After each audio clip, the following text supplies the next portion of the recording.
नमस्कार, मैं हूं शिवानी शर्मा और आप देख रहे हैं कुछ तो है। तुलसीदास ने अपनी एक चौपाई में लिखा है, भूत पिशाच निकट नहीं आवे, महावीर जब नाम सुनावे। हमारी आज की कहानी भी इसी से जुड़ी है।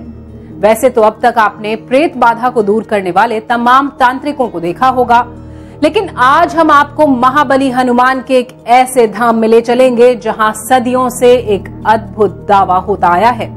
दावा ये कि उस धाम में बजरंग बली की एक झलक देखते ही शैतानी शक्तियां पनाह मांगने लगती हैं। जो इंसान अनजान साए का शिकार होते हैं वो इस मंदिर में आते ही बेचैन हो उठते हैं। जब हमें इस धाम की जानकारी मिली तो लगा जैसे ये सब कुछ एक अंधविश्वास होगा, लेकिन जब उस धाम में हम गए तो कुछ ऐसी तस्वीरें सामने आई जिन पर यकीन करना मुश्किल था।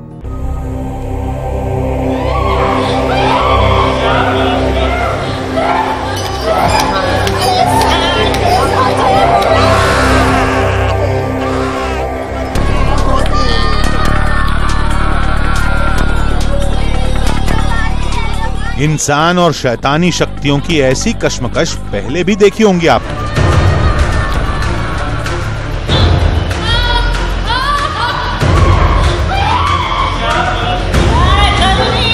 शायद अपने ही शहर में, अपने ही गांव में,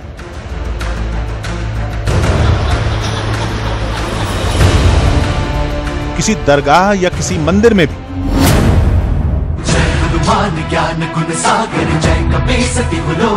लेकिन ये कहानी इनसे अलग है, बहुत अलग, क्योंकि दावा यह है कि यहां महाबली को देखते ही शैतानी शक्तियां पनाह मांगती हैं।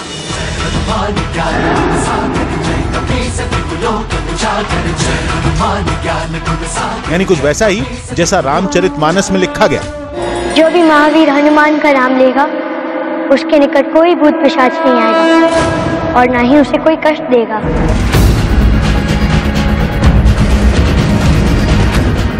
इस दिलचस्प कहानी को समझने हम पहुंचे थे अहमदाबाद से करीब 150 किलोमीटर दूर सारंगपुर।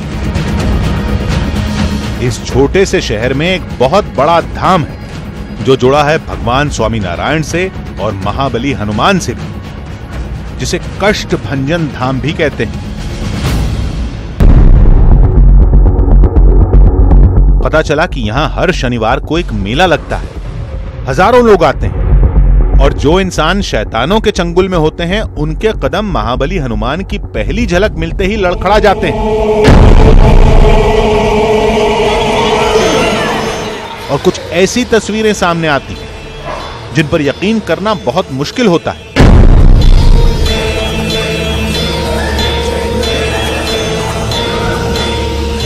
इस कहानी की पड़ताल के लिए हमने भी शनिवार का दिन चुना और हम पूरी तैयारी के साथ सुबह के 5 बजे इस मंदिर में पहुंच गए, यानी ठीक उसी वक्त जब महाबली के दरबार की शुरुआत होती है। कुछ ही पलों में महाबली हनुमान की आरती हुई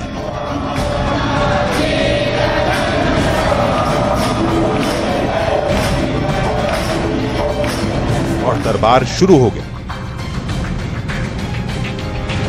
मंदिर के पुजारी ने आसन जमाया और सैकड़ों फरियादी दरबार में बैठ गए।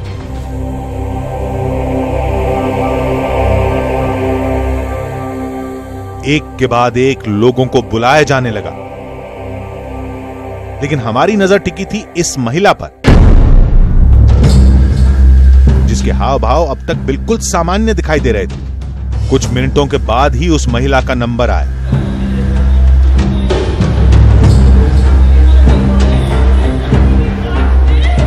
लेकिन जैसे ही पुजारी ने उसे महाबली हनुमान की मूर्ति के ठीक सामने बैठाया, तस्वीर बदल गई।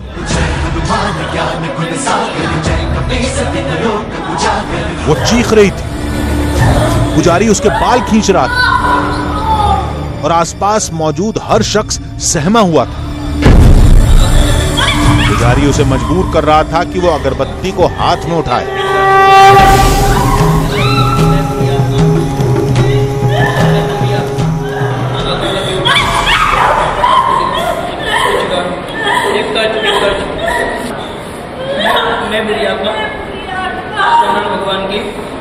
स्वामीनारायण भगवान की आज्ञा से मूल अक्षर गोपालानंद स्वामी की मंदिर में प्रवेश किया तो दावा था कि ये बातचीत इस महिला से नहीं, इसके भीतर मौजूद उस शैतानी शक्ति से हो रही है। ये तस्वीरें हमारा दिल दहला रही थी, लेकिन बताया गया कि हनुमान के दरबार में इलाज का यही तरीका है। कुछ ही देर बाद पुजारी ने बजरंग बली का नाम लेकर महिला के चेहरे पर पानी के कुछ छींटे मारे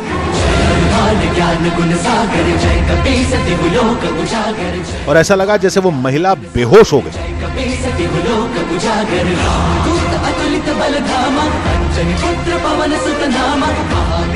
कुछ सेकंड बाद ही वो महिला दोबारा उठी। पुजारी ने उसके पति को कुछ उपचार बताया और दावा किया कि वो महिला अब शैतानी शक्तियों से मुक्त हो चुकी है। परिवार वाले उस महिला को सहारा देकर बाहर ले गए। मंदिर के गलियारे में उसे हनुमान के नाम का एक तावीज पहनाया गया और एक बार फिर वो महिला सामान्य दिखाई देने लगी। मेरी वाइफ को 4-5 साल हो गए ये प्रॉब्लम है। उसके यानी रात में उड़ जाती है, बोलती है, यानी भूत आत्मा जैसा शरीर में प्रवेश गया, ये सब प्रॉब्लम है। मैंने 4-5 डॉक्टर चेंज किए, सबका रिपोर्ट ऐसे मेडिकल रिपोर्ट सब पॉजिटिव आता है, लेकिन इसका कोई रिजल्ट नहीं आया है। मानते हो कि किसी कोई प्रेतात्मा या भूत आपकी वाइफ जो है उनके शरीर में थे? हाँ, ऐसा हो सकता है। मैं नहीं मानता था, लेकिन मैंने देखा तो मैं भी मानता हूँ इस चीज़ को, ये पॉसिबल है। कुछ घंटे के सफर के बाद हम मनियार पहुंचे, जहां नवका बाबा के मंदिर में पूरी रौनक के साथ वो मेला सजा हुआ था।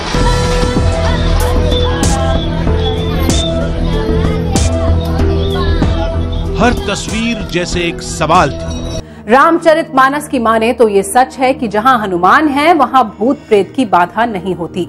यानी हमारी पौराणिक कहानियों में भी अनजान ताकतों को मान्यता दी गई है। लेकिन सवाल ये है कि क्या कोई ऐसी शक्ति भी है जो इंसान के अंदर प्रवेश कर सकती है? आखिर क्यों हनुमान के उस धाम में जाते ही इंसानों के अंदर की बुराई तड़प उठती है? सबसे बड़ा सवाल ये कि आखिर वो पुजारी ऐसा क्या करते हैं कि अजीबोगरीब हरकत करने वाला इंसान अचानक ठीक हो जाता है? हमारे लिए इन सवालों का जवाब तलाशना जरूरी था।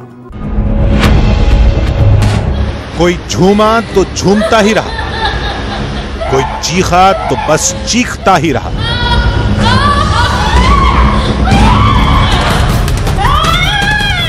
लेकिन सवाल यह था कि आखिर इस सब के बाद वो औरतें ठीक कैसे हो रही?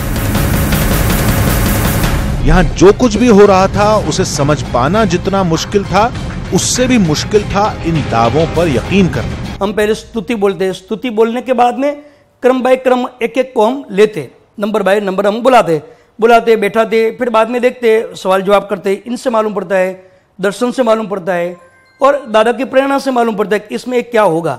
तो इनके हिसाब से किसी में लगता है कि भाई आत्मा का प्रवेश है, तो बोलने की भी जरूरत नहीं रहेगी, हमें मालूम पड़ जाएगा इसमें आत्मा होगा। पूरी दुनिया में सनातन सत्य है और ऐसा होता है। पुजारी बता रहे थे कि बाल खींचना महिलाओं पर अत्याचार नहीं है, बल्कि ये सब कुछ शैतानी ताकत को काबू में रखने के लिए किया जाता है। जो ताकत शरीर की रहती है साहब जी, पूरे मस्तिष्क में रहती है। किसी को भी मस्तिष्क कंट्रोल कर लो, हिप्नोटाइज कर लो, जैसे उसको पकड़ के हम इसको कंट्रोल करते हैं, उसकी शरीर की पूरी ताकत जिसमें आ जाती है। वो उसको कंट्रोल करने से पूरा बॉडी कंट्रोल होता है, उसकी आत्मा कंट्रोल हो जाती है। ये कहानियां तो समझ में आती हैं, लेकिन ये समझना मुश्किल था कि क्या कोई आत्मा वाकई किसी इंसान के शरीर में प्रवेश कर सकती है। आखिर यहाँ आने वाला हर फरियादी एक जैसी हरकतें क्यों करता है? और पुजारियों के मंत्रों में ऐसी कौन सी शक्ति है कि इंसान एक पल में ही दुरुस्त हो जाता है?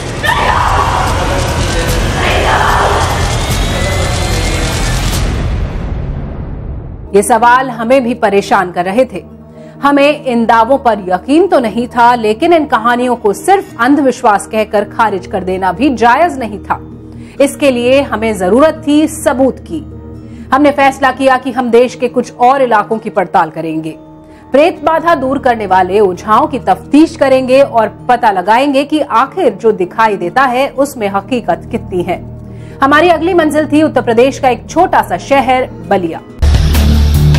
हमें जानकारी मिली बलिया के पास एक गांव मनियार की, जहां हर साल एक मेला लगता है। उस मेले में सैकड़ों ऐसे किरदार आते हैं जिन पर शैतानी या दैवीय शक्तियों के वास का दावा होता है। एक ऐसी जगह जिसे प्रेतों का सुप्रीम कोर्ट कहा जाता है। कुछ घंटे के सफर के बाद हम मनियार पहुंचे, जहां नवका बाबा के मंदिर में पूरी रौनक के साथ वो मेला सजा हुआ था।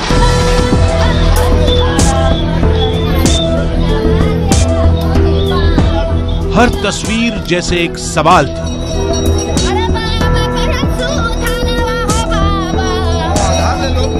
हमें बहुत कुछ तलाशना था, बहुत कुछ देखना था।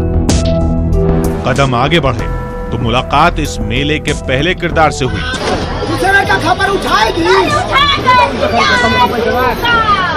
पता लगा कि ये औरत शैतानी शक्तियों का शिकार है और उसे डांट रहा ये शख्स नवका बाबा मंदिर का एक तांत्रिक है। हम इस लड़ाई में उलझे ही थे कि पास से ही एक और आवाज सुनाई दी। इस कहानी को सुलझा पाते उससे पहले ही एक चीख हमें कहीं और खींच ले गई। एक दर्दनाक नजारा था। 3 लड़कियां जैसे अपने होश गंवा चुकी थी। ये सब कुछ देखकर एक धक्का सा लगा। सोचा कि शायद ये लड़कियां किसी बीमारी का शिकार हैं। लेकिन बीमारी है तो इलाज इस मेले में क्यों? तभी किसी ने बताया कि ये लड़कियां बीमार नहीं हैं, बल्कि इस वक्त शैतानी शक्तियों के चंगुल में हैं। कुछ ही देर बाद एक नई तस्वीर सामने आई।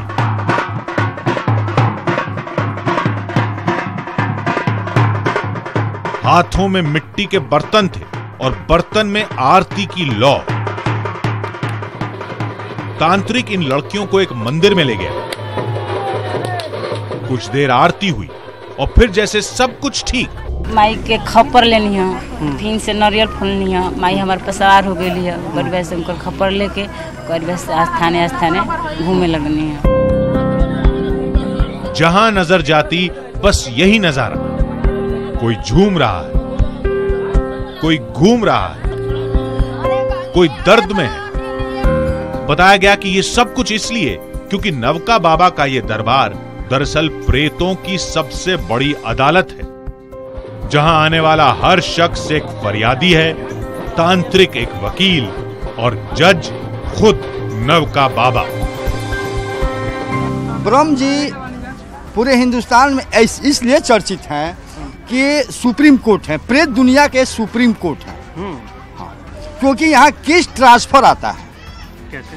जैसे कि वहाँ गए आप ठीक नहीं हुए तो वहाँ के देवता ये कहते हैं कि आप नौका ब्रह्म के यहाँ जाइए। जब नौका ब्रह्म के आप जाएंगे तो आपका कार्य होता है। आगे बढ़े तो एक नई कहानी पता लगी। बताया गया प्रेत बाधा दूर होने के बाद लोगों को यहाँ जमीन खरीदनी पड़ती है, यानी ये छोटे छोटे चबूतरे जिनमें शैतानी ताकतों को हमेशा के लिए बसा दिया जाता है।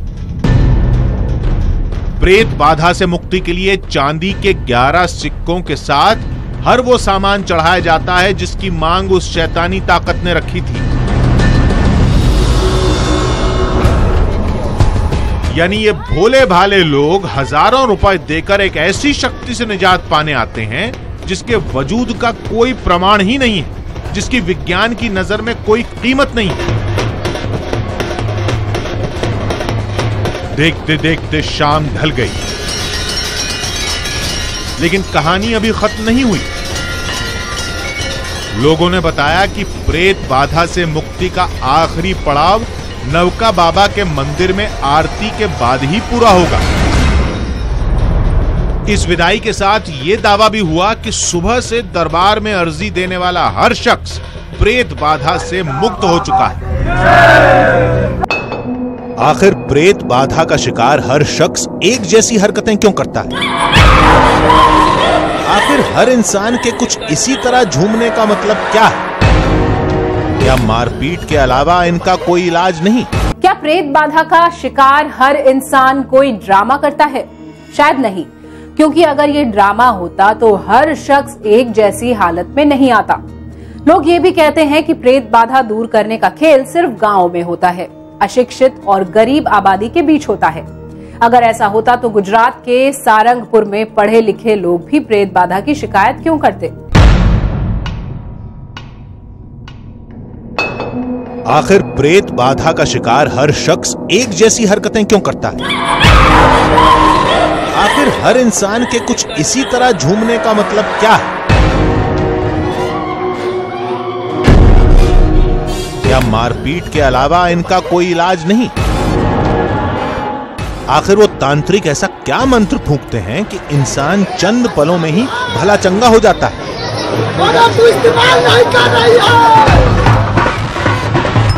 इन कहानियों पर विज्ञान क्या कहता है, ये समझने से पहले ये जानना जरूरी है कि दुनिया के ज्यादातर धर्म इन बातों पर पूरी शिद्दत से यकीन करते हैं। कुछ ऐसे ही सवाल गुजरात के सारंगपुर और उत्तर प्रदेश के मनियार की कहानी में भी छिपे हैं। शुरुआत मनियार से ही करते हैं। यहां के तंत्र मंत्र पर गौर किया तो हमें एक ओझा के हाथ में शराब की बोतल दिखाई दी, जो हमारे शक को बढ़ा रही थी। पूजा पाठ के तरीके पर गौर किया तो अगला शक इन चांदी के सिक्कों को देखकर हुआ। शायद इन्हीं के लालच में कुछ तांत्रिक लोगों को प्रेत बाधा का शिकार बताते हों और कुछ बहके हुए लोग खुद को शिकार समझकर ढोल की थाप पर थिरकने लगते हों।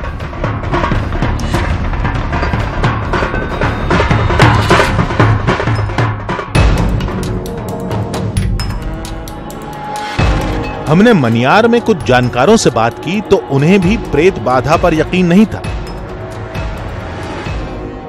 समाज में जो सबसे ज़्यादा रिचुअलिटी है, रूढ़िवादिता है, जहाँ पे आप मिडिल क्लास में बहुत सारे ऐसे चीज़ें हैं जहाँ पे आप यहाँ मत जाओ, वो मत करो, ऐसे मत करो, आज इसके घर नहीं जाना है, यहाँ पूजा करना है, इतना सारा बाउंडेशन है जिसमें लोग को अपने उस परिवेश में सफोकेट फील करता है, उसको फ्रीडम नहीं है। आपने कभी नहीं देखा होगा कि रिच पीपुल में जो पढ़े लिखे में भूत का इस तरह का कोई नहीं।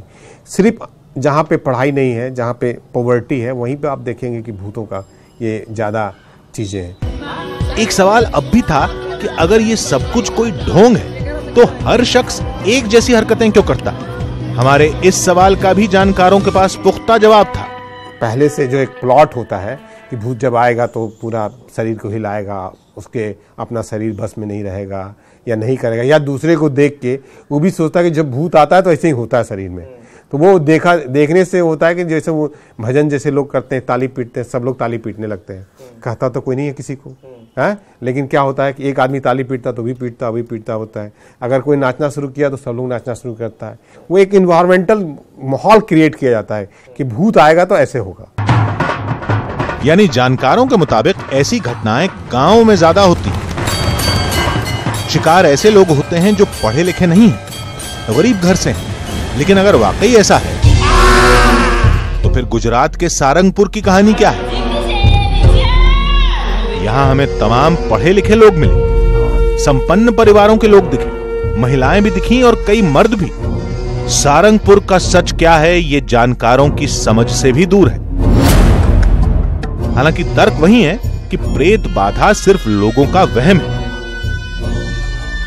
इसमें व्यक्ति का वर्ताव ऐसा होता है तो उसकी वजह से ऐसा लोगों को ऐसा लगता है और वो व्यक्ति को भी ऐसा लगता है कि जैसे सही में उसके अंदर कोई ऐसा आत्मा का प्रवेश हो गया है।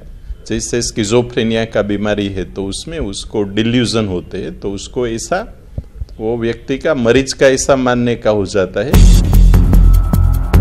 उलझन इस बात को लेकर है कि यहाँ के तांत्रिक अपनी शक्तियों की नुमाइश नहीं करते, सिर्फ ये कहते हैं कि यहाँ जो होता है सब भगवान की महिमा है।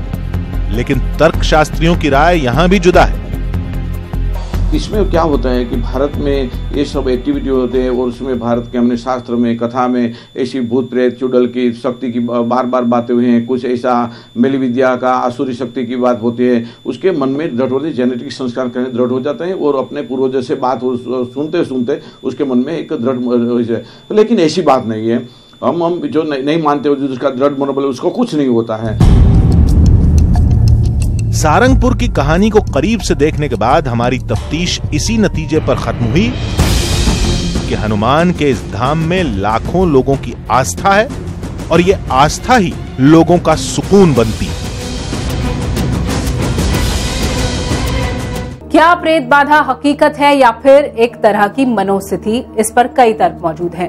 ये क्यों होता है, किस लिए होता है, किसे हो सकता है, इस पर कोई भी पुख्ता सबूत आज तक मौजूद नहीं है। लेकिन महाबली के दरबार में आकर लोगों का ठीक होना आस्था के आधार को जरूर मजबूत करता है। आज बस इतना ही। अगले हफ्ते हम आपसे फिर मिलेंगे इसी वक्त इसी चैनल पर ऐसी ही एक और अनोखी कहानी के साथ। तब तक के लिए दीजिए पूरी टीम को इजाजत। नमस्कार।